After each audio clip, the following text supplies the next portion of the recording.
Fate Be Changed, Chapter 29, Merida.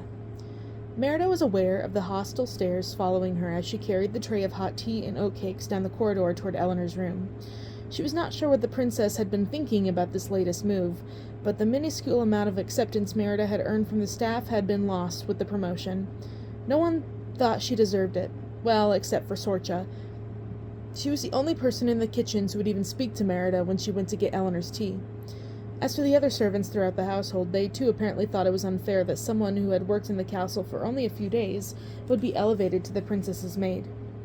Orla, who had been kind to her when she initially arrived, had grown cold and standoffish.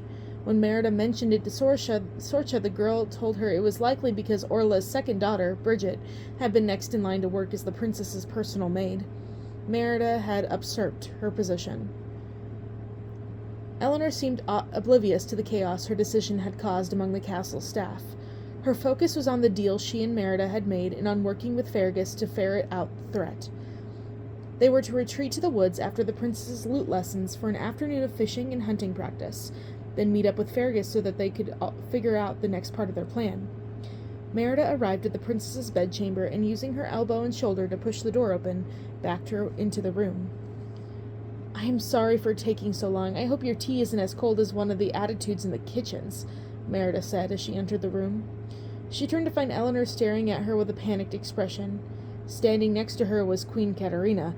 Displeasure teemed in her grandmother's dark brown eyes, sending a chill down Merida's spine. I'm sorry," Merida said. She bowed her head and dipped with a curtsy. "Good morning, Queen Katerina." The queen ignored her as she turned her attention to her daughter. "I assured Orla she must be mistaken when she inquired about your new maid," the queen said. "Who gave you permission to make changes to the staff?" To her credit, Eleanor did not cower under her mother's blistering stare. "I thought you would be pleased that I would take such initiative. 'Tis the type of decision I would be required to make once I'm running my own household, is it not?" The queen did not look pleased by her daughter's answer. Yet when she spoke, Merida was certain she heard a hint of admiration in her voice. "The next time you feel the urge to make such decisions on your own, ignore it. This is my household. I am to be consulted about staff issues, no matter how insignificant." The emphasis placed on the last word left no room for interpretation. Merida was the equivalent of horse dung in the queen's eyes. "Yes, mother," Eleanor answered with a deferential nod. Merida did not dare move a single muscle as Queen Katerina's cold gaze settled on her.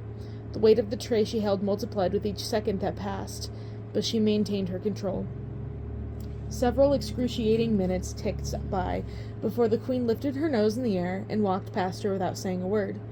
Merida held her breath, afraid to make a sound until the woman cleared the room. Once alone with Eleanor, she released the breath she had been holding and set the tea tray on a nearby table. "Forgive me for saying so, Princess, but your mother is the most frightening person I have ever encountered," Merida said. "You should have met my grandmother," Eleanor replied with a giggle. "She made my mother seem like a sweet wee lamb." Merida shuddered at the thought. She had no idea she had come from a line of such terrifying women. She recalled that horrible argument the morning of the Highland Games and realized just how lucky she was that her mother treated her with respect, even when they disagreed on matters. "I know what you're thinking," Eleanor said. "What?" "That there is no reason for the queen to be so aloof." "Well, there isn't," Merida said. "I have yet to see her smile. I know my mother can be rather unfeeling, but I understand why she is that way. I was raised to believe that to effectively rule, one must garner the respect of their subjects. She does not abide in formal relationships with the staff because she believes that familiarity breeds disrespect." Eleanor shrugged. "I may not agree with everything she does, but I can appreciate her perspective. It is not easy being queen. Ensuring there is peace within the kingdom is a difficult task." "It does sound like an overwhelming responsibility," Merida said. It was the same responsibility she had run away from, one her own mother handled with such grace.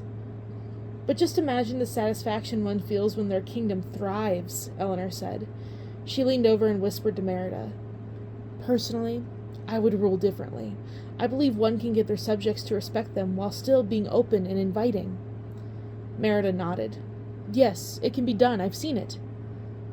She had she had seen her do it, as Queen Eleanor had taken all the favorable things she had learned from Queen Katerina's rule and combined them with her own humility and sense of obligation to the people of Dunbroch Kingdom.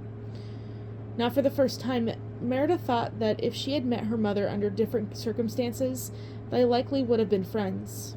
They were friends. Yet as much as she enjoyed having Princess Eleanor as an unlikely friend, it would never be enough. She wanted to go back to having her as her mother.